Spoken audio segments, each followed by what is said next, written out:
कथा सुना रहे हैं।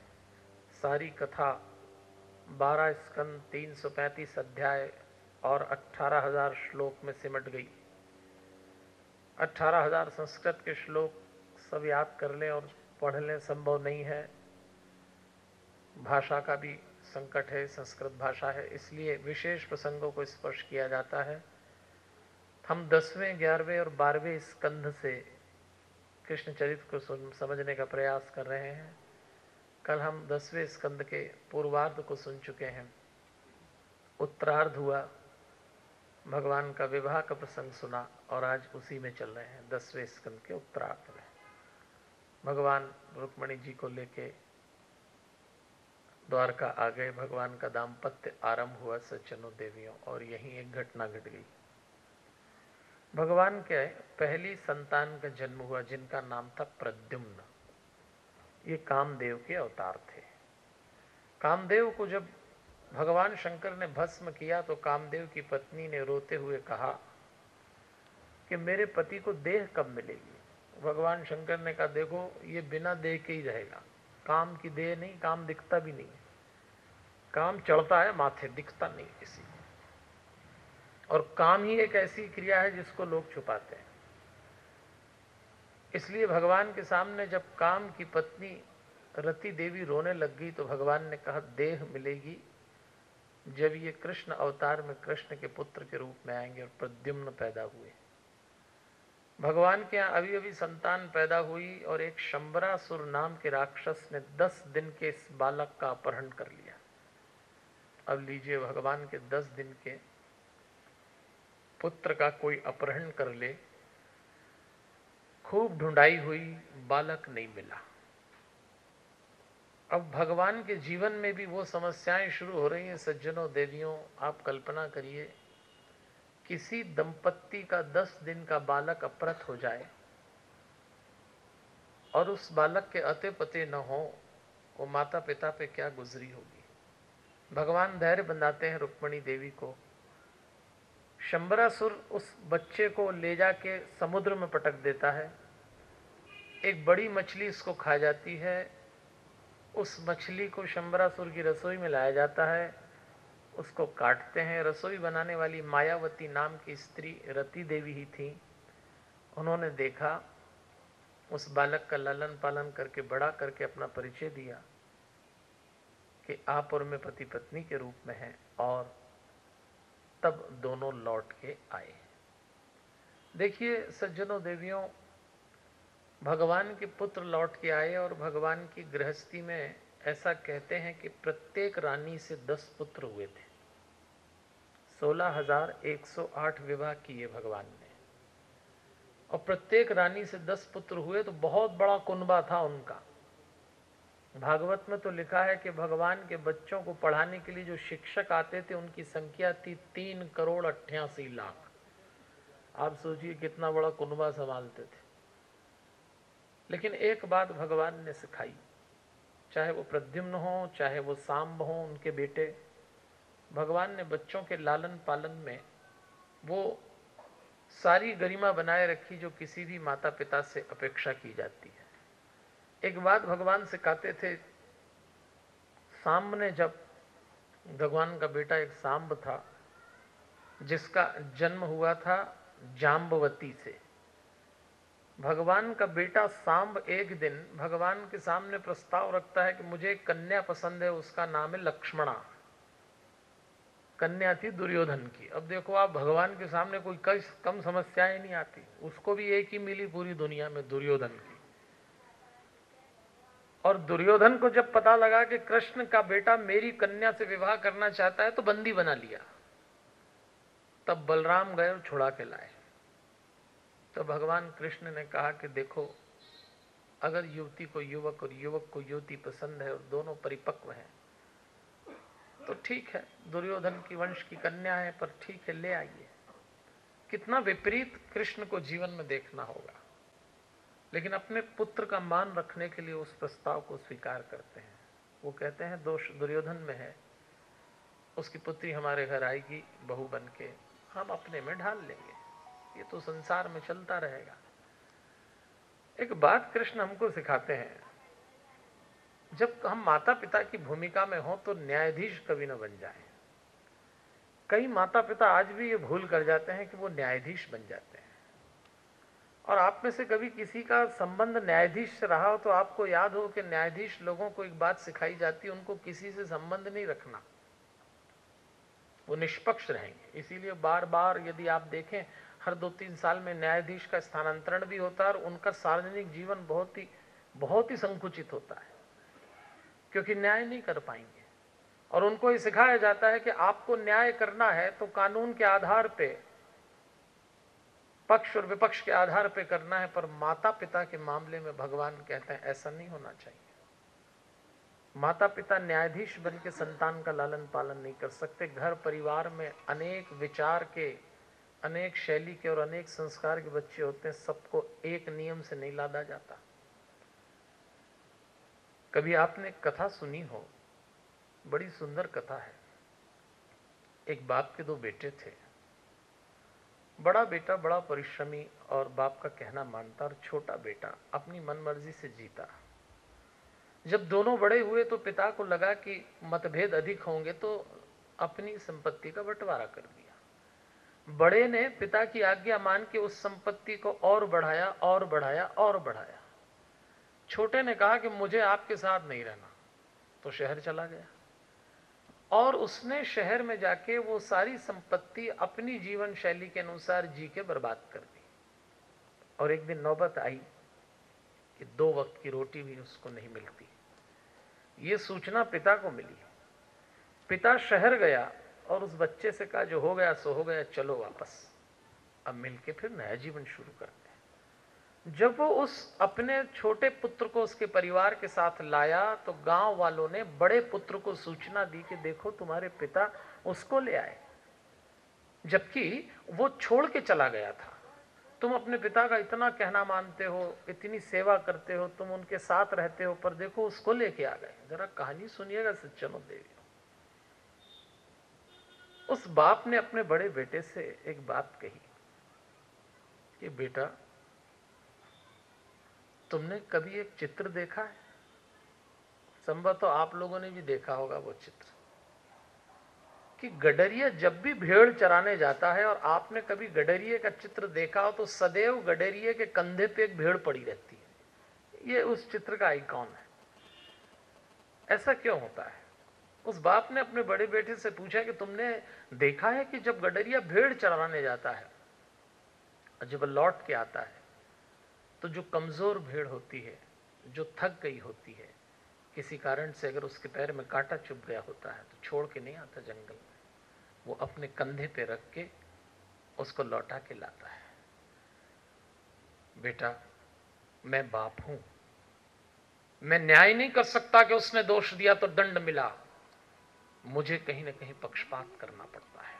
संतान के कमजोर होने के दुर्गुणों को दूर करने के लिए मैं न्यायाधीश नहीं बन सकता। ये अदालत नहीं होती, घर। जिन्होंने घर को अदालतों की तरह चलाया वो घर टूट गए। घर में कई समझौते, कई संस्कार पुनर डालना पड़ते हैं। बस उस बाप ने कहा, ये एक टूटी टांग की घायल भेड़ है, मैं कंधे पे रख के लाया हूं, मेरा और तुम्हारा दायित्व है। आज भगवान भी हमको यही सिखाते हैं। मेरी प्रत्येक पुत्र में कोई गुण था, कोई दोष था, लेकिन इसका ये अर्थ नहीं कि मैं छोड़ दूं। अगर उसको पसंद है लक्ष्मणा तो मैं प्रस्ताव स्वीकार करता हूं। कृष्ण हमको ये बताते हैं कि माता पिता होने का अर्थ एक बहुत बड़ा दायित्व है। केवल स्त्री और पुरुष के मिलन की घटना का नाम संतान उत्पन्न करना नहीं है। कई चुनौतियों का सामना करना पड़ता है। बस ऐसे भगवान की गृहस्थी आरंभ होती है सज्जनों देवी। और एक दिन भगवान के जीवन में एक अलग ही घटना घट जाती है। भगवान ने देखा कि भगवान के राज्य में एक सत्राजित नाम के सज्जन थे, सूर्य के उपासक। सूर्य ने प्रसन्न होकर उनको एक मणि दी, जिस मणि का नाम था स्यमंतक मणि। रोज 8 भार सोना उगलती। सत्राजित के पास इतना सोना हो गया, इतनी संपत्ति हो गई कि एक दिन भगवान ने सत्राजित से कहा, राजकोष को धन की जरूरत है और आप अकेले व्यक्ति के पास इतना धन है, थोड़ा असंतुलन हो रहा है, एक काम करिए ना, ये मणि राजकोष को दे दीजिए तो द्वारका के राजकोष के पास धन होगा, हमको कई व्यवस्थाएं करना पड़ती हैं। सत्यजित ने मना कर दिया कि मेरी निजी संपत्ति है। भगवान ने कहा आपकी इच्छा। और सत्यजित के एक भाई का नाम था प्रसेनजित। प्रसेनजित ने एक दिन वो बिना बताए भाई को मणि ली और शिकार खेलने चला गया। शिकार में एक बाघ ने उसको मार डाला, मणि कहीं खो गई। अब सत्यजित ने कहा कि मेरा भाई भी नहीं मिल रहा और मणि भी चली गई, ये काम जरूर कृष्ण ने किया है। और कृष्ण जी के ऊपर हत्यारा और चोर होने का कलंक लग गया। लोग चर्चा करने लग गए, पूरी द्वारका में कानाफूसी हो गई कि क्या कृष्ण ने हत्या कर दी, क्या कृष्ण ने मणि चुरा ली। लोग आपस में बात करने लग गए। और सज्जनों देवियों, किसी को भी बदनाम करना बड़ा आसान है। आप जरा सा छींटा उड़ा दीजिए किसी के दामन पे, क्या फर्क पड़ता है। तुमने तो अफवाह के अंदेशे में छींटा उड़ाया था, मेरी जिंदगी बीत गई धोते धोते। आप किसी को चरित्र पे छींटा उड़ा दीजिए, बदनाम करने में क्या फर्क पड़ता है। कृष्ण बड़े परेशान हो गए। और एक दिन उधर से बलराम जी निकले तो उनने पूछा, कृष्ण ये क्या सुनाई देता है, मणि कहाँ है? और प्रसेनजित भी नहीं मिलता। तो भगवान ने कहा, दाऊ आप भी मुझ पे संदेह कर रहे हैं? बलराम ने कहा, देख रहे भैया, तेरा कोई भरोसा नहीं तो कुछ भी कर सकता। भगवान ने कहा, कमाल है, भाई भरोसा नहीं कर रहे। तब भगवान को लगा, और ये बात सही है, आग अपने ही लगा देते हैं, आग अपने ही लगा देते हैं, गैर तो सिर्फ हवा देते हैं। क्या दिक्कत है? देखते ही देखते भगवान को चारों तरफ से बदनाम कर दिया। और उस दिन भगवान को लगा कि ये ठीक नहीं है, मुझे इसका निदान करना पड़ेगा। देखिए, जिंदगी में कभी कभी किसी प्रसंग में आपकी कोई भूमिका न हो पर अपयश का तिलक लग जाता है आपको। कई बार ऐसा होगा कि आपने जो दोष नहीं किया उसका रोपण आप पे हो जाए, तब क्या करें? तो भगवान कृष्ण ने कहा, नहीं, कलंकित जीवन नहीं जी सकता। बस चले ढूंढने के लिए। जंगल में गए तो निशान देखे कि बाघ ने मार डाला, हड्डियों के ढेर भी मिल गए। भगवान समझ गए इसकी हत्या हो गई, लेकिन सवाल ये, मणि कहाँ है? तो देखा कुछ बच्चे मणि से खेल रहे। भगवान ने कहा, हमें दे दो, मना कर दिया। झगड़ा शुरू हुआ। भीतर से गुफा में से निकल के आए जामवंत। ये वही जामवंत हैं जो जामवंत भिड़ गए। और दोनों में इतना युद्ध हुआ, इतना युद्ध हुआ कि भगवान ने जामवंत की इतनी जम के पिटाई की, इतनी जम के पिटाई की कि कोटा पिटा। जामवंत जब खड़ा हुआ तो उसने कहा, देवता आप हैं कौन, मुझ जैसे को मार दिया। भगवान कृष्ण ने अपना परिचय दिया तो जामवंत ने माथा ठोका, चरणों में गिर गए। ये क्या किया नाथ, आपने जब राम अवतार लिया मैं आपका सेवक था, आपने कृष्ण अवतार लिया तो मुझे मारा क्यों? पहले ही परिचय दे दिया होता आपने। भगवान ने मुस्कुराते हुए कहा, जामवंत ये भी जरूरी था। देखो बेटा, राम अवतार में तुमने मेरी शक्ति पे संदेह किया था, और ये सच है। राम जी बहुत सीधे साधे सज्जन व्यक्ति थे, और जब रावण से युद्ध आरंभ हुआ तो जामवंत ये देखते कि जब भी मौका आता रावण को मारने का, भगवान उससे कहते, ले भैया तू धनुष उठा ले। एक बार तो रावण के धनुष गिर गया तो श्री राम ने अपना धनुष नीचे करके कहा, रावण धनुष उठा लो। सबने कहा, मारिए भगवान इस समय, नहीं मारा। एक बार तो रावण मूर्छित हो गया तो भगवान उसके सारथी से बोले, राम भैया इसको ले जाओ, कल लाना। ये कोई बात हुई? और एक बार तो हद हो गई, जामवंत ने देखा कि रावण ने कहा कि हमारा आपका निर्णय हुआ कि युद्ध एक भी दिन नहीं रुकेगा, लेकिन मेरे सारे रिश्तेदार भाई बंधु मारे जा रहे, मैं श्राद्ध करना चाहता हूं, एक दिन के लिए रोक दें युद्ध। रावण को लगा नहीं मानेगा, लेकिन राम ने उल्टे एक पत्र भेज दिया रावण को कि रावण, मैं बहुत दुखी हूं कि आपके भाई बंधु मारे जा रहे हैं। मैं और मेरा भाई लक्ष्मण आपके किसी भी काम आ सकें तो प्रस्तुत है। कभी न रोने वाली उस दिन रावण की आंखों में आंसू आ गए कि किससे भिड़ा मैं। लेकिन जामवंत को लगा कि ये है डरपोक, और ताकत इनमें नहीं है, ताकत है हनुमान में, ताकत है सुग्रीव में, ताकत है अंगद में, ताकत है लक्ष्मण में, ये ऐसे ही ढीले ढाले हैं। तो भगवान कृष्ण कहते हैं बेटा एक जन्म बाद तुझे मैंने बताया कि मुझ में कितनी ताकत है। उस दिन समझ में आया जामवंत को। और भगवान हमको भी समझाते हैं कि भगवान संदेह का विषय कभी नहीं है सज्जनों देवियों। हाँ, भगवान जिज्ञासा का विषय है। आप भगवान पे डाउट मत करना, आप भगवान पे जिज्ञासा जरूर कर सकते हैं, कौन है कैसे हैं। तो भगवान ने कहा मुझ पे संदेह किया मेरी शक्ति पे, तो एक जन्म बाद तुझे बताया। जामवंत हाथ जोड़ के खड़े हो गए और जामवंत कहते हैं भूल तो हो गई नाथ, ये आपकी मणि लो और आपसे मेरा एक निवेदन है। भगवान ने कहा बोलो। बोले मेरी एक बेटी है उसका नाम है जाम्बवती, आप उससे विवाह कर लीजिए। अब लेने गए, मणि मिल गई घरवाली, भगवान का दूसरा विवाह हुआ। पहला रुक्मणी जी से, दूसरा जाम्बवती से लेके आ गए। मणि ली और सौंप दी सत्राजित को, और सत्राजित से कहा भैया ये तुम्हारी मणि संभालो, भाई तुम्हारा मारा गया। मैंने कुछ नहीं किया। सब लोग लज्जित हुए और सत्राजित तो इतना लज्जित हुआ कि भगवान के सामने हाथ जोड़ के खड़ा हो गया। और सत्राजित भगवान से कहता है भूल तो मुझसे हो गई, आप ये मणि भी रख लीजिए और एक निवेदन है मेरा। भगवान ने कहा बोलो। बोले मेरी एक बेटी है सत्यभामा, आप उससे विवाह कर लीजिए। भगवान ने कहा अच्छी मणि मिली है एक और। भगवान ने सत्यभामा से विवाह किया लेकिन मणि लेने से मना कर दिया। उसने कहा लीजिए आपकी है। भगवान ने कहा मैं दहेज नहीं लेता, तो मैं तो जानता हूं दहेज की झंझटें क्या है। भगवान ने कहा ये तो आप ही रखो। बाद में इस मणि के कारण बहुत झंझटें हुई सज्जनों, अलग कथा है। हम तो भगवान के साथ ही चलते हैं सीधे सीधे। भगवान ने फिर भेजा अक्रूर को, जरा पता लगाओ, पता नहीं लगता पांडव लोग कहाँ हैं। और देखिए भगवान ने अपना कलंक मिटा दिया। सज्जनों देवियों, मनुष्य के जीवन में अपयश और वासनाएं आती ही रहती हैं। आप जानते हैं 4 तरीके हैं जब जीवन में अपयश और वासनाएं आए तो निपटने के। आती कैसे ये भी समझ लें। हम बहुत अच्छा काम करने जाते हैं, अचानक हमारे भीतर एक वासना जागती है और हम खुद पे संदेह करते हैं हमने ऐसा क्यों कर दिया। थोड़ी देर बाद पछतावा होता है, ये क्यों हो जाता है।